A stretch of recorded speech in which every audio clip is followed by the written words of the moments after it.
मुल्क का वजीर आजम अपनी डिग्री अवाम को नहीं दिखाता, वो बिहार के गरीबों से कह रहा है कि अपना बर्थ सर्टिफिकेट दिखाओ।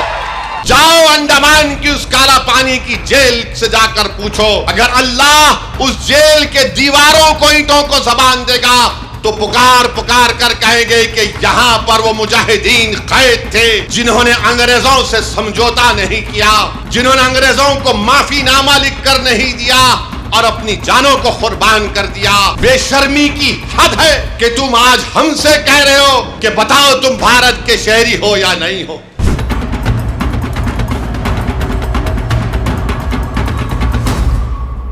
जो लोग हमारे मुल्क में, जिसको हमारे बुजुर्गों ने अपने खून पसीने से अंग्रेजों की गुलामी से आजाद करवाया, बेशर्मी की हद है कि तुम आज हमसे कह रहे हो कि बताओ तुम भारत के शहरी हो या नहीं हो।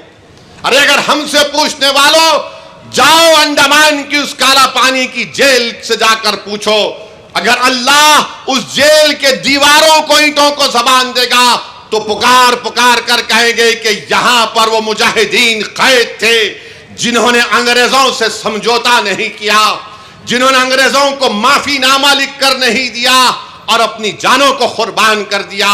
अगर अल्लाह माल्टा की जेल को, उस जेल के सहन को अगर अल्लाह बोलने की ताकत देगा तो पुकार पुकार कर कहेगा कि उस सर्दी में यहां पर मुजाहिदीन थे जिन्होंने अंग्रेजों से सौदा नहीं किया। अगर अल्लाह मुरादाबाद के उस जमीन को अल्लाह हुक्म देगा तो मुरादाबाद की जमीन पुकार कर कहेगी कि वो यो सरजमीन है जहां पर अल्लामा काफी ने नाते शरीफ पढ़कर फांसी का फंदा अपने गले में डाल दिया, मगर अंग्रेजों से समझौता नहीं किया। आज तुम उनसे, उनके वारिसीन से पूछ रहे हो कि कागज दिखाओ, यकीनन हम पूरी तैयारी करेंगे।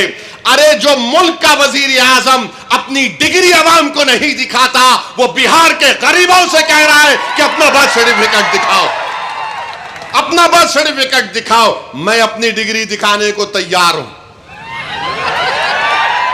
क्योंकि इसके बाद कोई बोलेंगे आप दिखाते क्या, मैं डिग्री दिखाने को तैयार हूं। मगर आज आप उन गरीबों से कह रहे हैं, बिहार के सीमांचल की सरजमीन के बसने वाले गरीब मुसलमान नौजवान, 6-7 लाख नौजवान तो हैदराबाद में, बंबई, मुंबई में, पंजाब की खेतों में, दिल्ली के होटलों में काम करते हैं, और वो कहां आएंगे वहां पर, माने वहां से निकल कर आने का उनकी 1 महीने की करीब तनख्वाह उसमें सर्फ हो जाती है।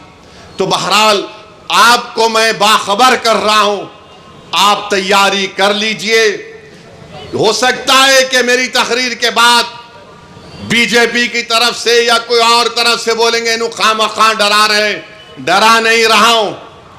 ये इलेक्शन कमीशन के वेबसाइट पर उनके जितने नोटिफिकेशन है वो आप पढ़ लीजिए, क्योंकि अख्तरुल ईमान हमारे बिहार के सदर ने खुद सुप्रीम कोर्ट में केस डाला है। हमने अपने पिटीशन में इन तमाम बातों को कहा है जो मैंने आपके सामने कह रहा हूं।